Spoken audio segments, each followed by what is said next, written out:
हैं। अल्लाह के रसूल अलैहिस्सलातु व तस्लीम फरमाते हैं औरत की इज्जत सिर्फ शरीफ लोग करते हैं, शरीफ लोग। और आका इरशाद फरमाते हैं जो औरत की इज्जत नहीं करता वो कमीना है, कमीना। अल्लाह के रसूल ने औरत की इंसल्ट करने वालों को, औरत की बेइज्जती करने वालों को, औरतों को जलील करने वालों को अपनी जबान से कमीना फरमाया। जिसकी जबान से जो निकला वो हो के रहा। दुनिया लाख आपको मोहतरम कहे, मुकर्रम कहे, अजीजुल कद्र कहे, इज्जतदार कहे, जब जिसके सदके में इज्जतें पैदा हुई है, सारी इज्जतें जिसके कदमों का सदका है।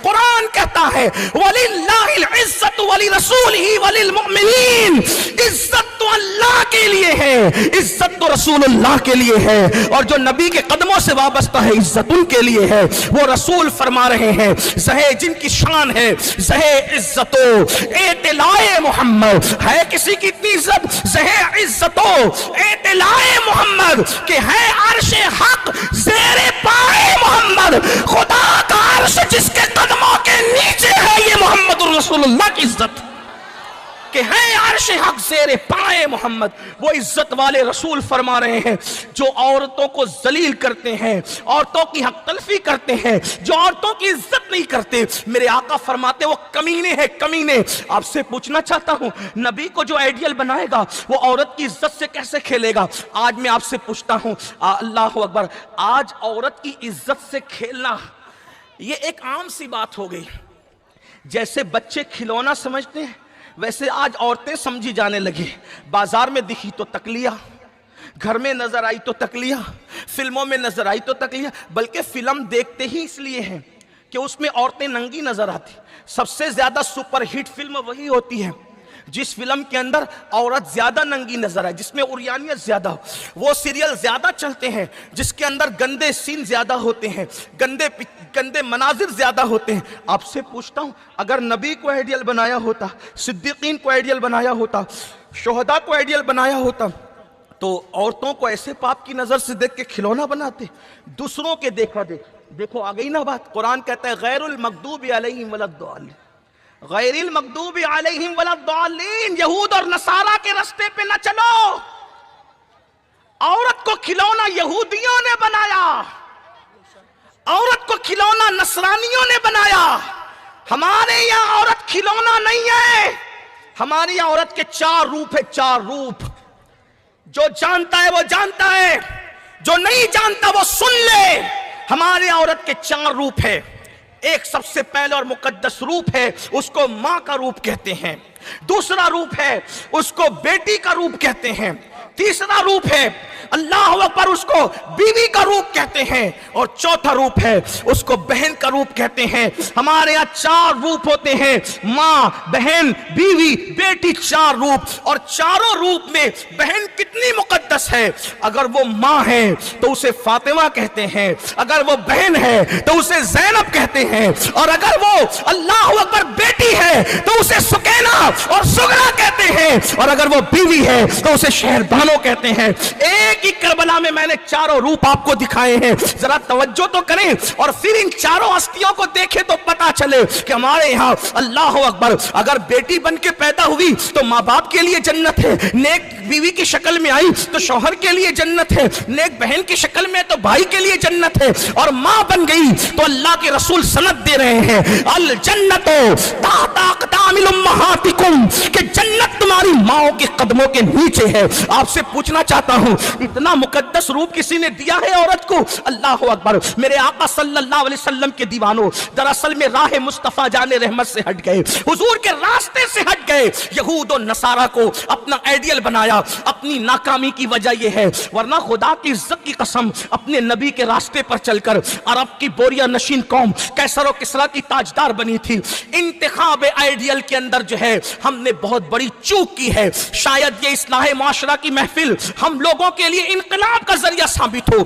ऐसी हस्ती उनको छोड़कर हमने किसी और को आइडियल बनाया है। आइए जरा देखें तो सही इस्लाम औरत को कितनी इज्जत देता है। अल्लाह अल्लाह। हातिम ताई की बेटी जब नंगे सर मुस्तफा जाने रहमत की बारगाह में लाई गई तो हुजूर ने अपनी वो चादर जो मुज़म्मिल और मुद्दस्सिर वाली चादर है, हुजूर वो चादर ओढ़ ले तो उस पे भी कुरान आता है। कुरान कहता है या अय्युहल मुद्दस्सिर, ए बालापोश कंबल ओढ़ने वाले।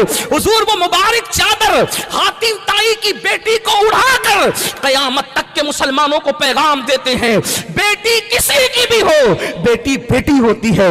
मुसलमान की बेटी हो या काफिर की बेटी हो, बेटी किसी की भी हो, बेटी बेटी होती है। आपसे पूछना चाहता हूं, और आज हम औरतों को ऐसे तकते हैं, अगर जुमले तल्ख लगे तो मेरे जवान मुझे माफ कर दे, इसलिए चाहे हुई गोश्त के लोथड़े की तरफ होती है। आज मुस्लिम जवानों की ये पोजीशन हो गई है, पड़ोस की कोई बेटी है तो उसको तक रहे हैं, घर में काम वाली है तो उसको तक रहे हैं, अल्लाह अकबर, बाजार में कोई मिल गई तो उसको तक रहे हैं, स्कूल और कॉलेज में कोई बैठी है तो उसको तक रहे हैं। पूछना चाहता हूं, इस्लाम ने औरत का क्या तकद्दुस दिया था, और हम यहूद और नसारा की तहजीब पर चलकर, बल्कि बद तहजीबी पर चलकर इतने गंदे और निकम्मे हो गए। आज औरतों की इज्जत से खेला जाता है, कभी अफेयर के नाम पर, कभी गर्लफ्रेंड के नाम पर, कभी दोस्ती के नाम पर, कभी इश्कबाजी के नाम पे। पूछता हूं, इश्क में इज्जतें लूटी जाती है, इस इश्क में भगाया जाता है, इश्क में आंसू लाए जाते हैं। अरे नादान, इश्क में तो जान देकर आबरू बचाई जाती है। ये कैसा इश्क है जो जिना करवा रहा है, ये कैसा इश्क है जो बदकारी करवा रहा है। सुन लो, अल्लाह अकबर। हजरत अल्लामा इमाम फकी अबुल्लाह समरकंदी हदीस लिखते हैं, याद रखना, आजकल के नौजवान लड़के दोस्ती करते हैं, उसके बाद जो है फिर दिल भर लेते हैं, सब लूट लेते हैं। मैं हया के पर्दे में, क्योंकि मेरे उलमा, मेरे बहुत बड़े बुजुर्ग लोग यहाँ पर बैठे हुए हैं, लेकिन मजबूरी भी है, इसलिए कि कौम के नासूर पर अगर नश्तर न लगाऊं तो फिर आया किस लिए हूं। मेरी कौम के जवानों सुन लो, लड़कियों से दोस्ती करते हैं, और दोस्ती के नाम पे शादी का लालच देकर, मोबाइल का लालच देकर, जेवर का लालच देकर, घर बसाने का लालच देकर, क्या क्या लालच देकर उसका सब कुछ लूट लेते हैं, उसका शबाब लूट लेते हैं। और गरीब हो तो उसका कोई पुरसाने हाल ही नहीं, और लड़की है वो कहे किससे जाकर, अगर मोहल्ले में कह दिया तो आइंदा रिश्ते नहीं आएंगे, अच्छे घर में ब्याही नहीं जाएगी, कोई शरीफ उसको कबूल करने के लिए तैयार नहीं होगा। पहली बात तो मैं सोचता हूं, आखिर ऐसी बेटियां हमारे समाज में पैदा क्यों होती है जो अपना सब कुछ लुटा दे मोबाइल के चक्कर में, अपना सब कुछ लुटा दे जेवर के चक्कर में,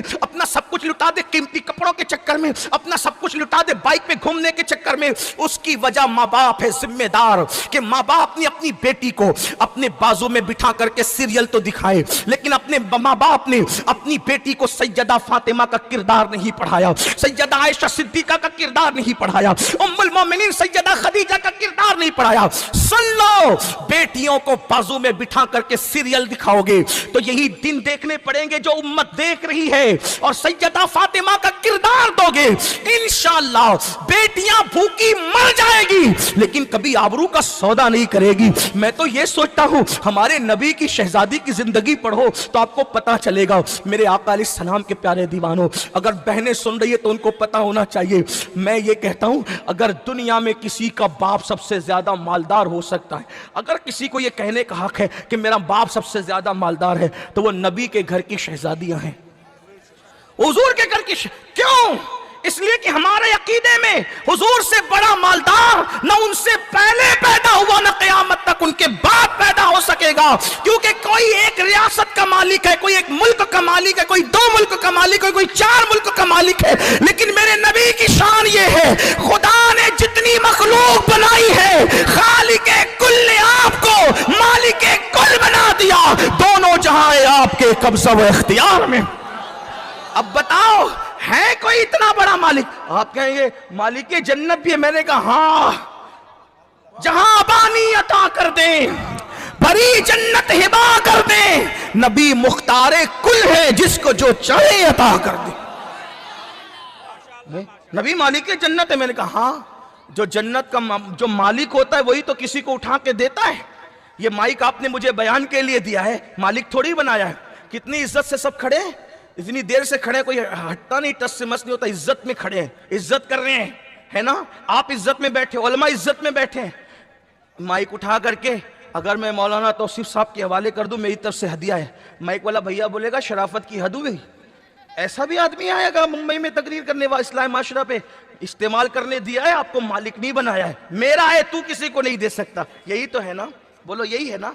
जब तक मालिक ना किसी को दे, बहनें सुन रही हैं, जो बच्चियां कहती है ना मौलाना गरीब है, गुर्बत की वजह से आबरू बेच रहे, ये कर रहे वो। मैंने कहा सैयदा फातिमा इतने बड़े बाबा की बेटी होकर इतनी तंगी में इसीलिए जिंदगी। मेरे कौम के जवानों जरा गौर से सुनना, बहनें भी तवज्जो फरमाए। जब सैयदा फातिमा तो ज़हरा का दुपट्टा इतना फट गया और पहले से 16 पेवन लगे हुए थे और अब पेवन लगाने के लिए भी सैयदा के घर में कपड़ा नहीं था। अल्लाह अकबर। मौलाए कायनात ने सैयदा से कहा फातिमा आपके बाबा तो सबको अता करते, बाबा से ले आओ, मांग लो, कम से कम दुपट्टे को जब वो पेवन लगाने के लिए कपड़ा ही मांग लो। सैयदा ने कहा आप अर्ज करें। सैयदा अपने शौहरे नामदार सैयदु सादात खातिमुल विलायत मौलाए कायनात अखी रसूल ज़ौजे बतूल अल्लाह अकबर पिदरे हसनैन मौला मुश्किल कुशा के साथ गई और फिर अर्ज की बाबा फातिमा का दुपट्टा इतना फट गया है, पहले से 16 पेवन है। मेरे करीम आका ने फरमाया फातिमा ये ऊंट का चमड़ा इस वक्त मेरे पास है,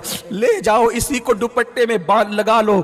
और उसके बाद ऊंट के चमड़े को लेकर सैयदा जाती है और फिर उसका पेवन, ऊंट के चमड़े का पेवन अपने दुपट्टे में लगाती है और सर पे डालती है। मैं पूरे यकीन से कहता हूं कि मुंबई में जो लोग नुक्कड़ों पर भीख मांगते हैं उनमें से भी किसी की बेटी के दुपट्टे में पहली बात तो पेवन नहीं होगा, और अगर पेवन होगा तो कम से कम आंखों को बंद कर लो। फातिमा बिन्ते मोहम्मद पुलसरात से गुजर रही है जिसकी शान के आगे अहले महशर की गर्दनें झुकेगी। आज उसने चमड़े का पेवन अपने दुपट्टे में लगाया है। सुल तशरीफ लाई। बाप बाप होता है, बाप बाप होता है। यदुस्साबिरीन रो पड़े और जब मेरे आका रोए तो मौला अली भी और सैयदा भी रो पड़ी। आका के रोने से दोनों रो पड़े तो आका ने तसल्ली भी दी फातिमा इस बात पे खुश नहीं हो कि दुनिया वालों के लिए दुनिया की नेमतें हैं और मोहम्मद और आले मोहम्मद के लिए जन्नत की नेमतें हैं। आपसे पूछना चाहता हूं अगर मेरा ईमान है रोजाना जन्नत का नया जोड़ा आता, रोजाना जन्नत का लिबास आता, लेकिन इस फक्र फाका में जिंदगी गुजारने का मकसद क्या? सर की चादर को कभी चांद और सूरज ने भी नहीं देखा। तसव्वुर करो लाओ दुनिया की कोई बेटी, चैलेंज लाओ दुनिया की कोई बेटी, मेरे नबी की शहजादी महो मेर ने उस रिदाए नज़ाहत पे लाखों सलाम। उस सैयदा फातिमा की कनीज बनाओगे अपनी बेटी को तो बेटी कहीं भागने वाली नहीं, बेटी आबरू का सौदा करने वाली नहीं। माँ बाप का कसूर ये है, माँ बाप तो हीरो को दिखा रहे हैं, हीरोइन को दिखा रहे हैं, सीरियल की अदाकारा को दिखा रहे हैं। कौन माँ बाप है जो सैयदा? अरे सैयदा की जिंदगी आप और हम जानेंगे तो सुनाएंगे, अम्मा आयशा की जिंदगी हमें पता होगी तो सुनाएंगे, माँ खदीजा की जिंदगी हमें पता होगी तो सुनाएंगे। नाज़रीन इकराम इसी तरह के और वाक़यात और बयानात सुनने के लिए चैनल को सब्सक्राइब करें, बेल आइकन को दबाएं ताकि अगले आने वाले वीडियो का नोटिफिकेशन तुरंत आपके पास पहुंच जाए।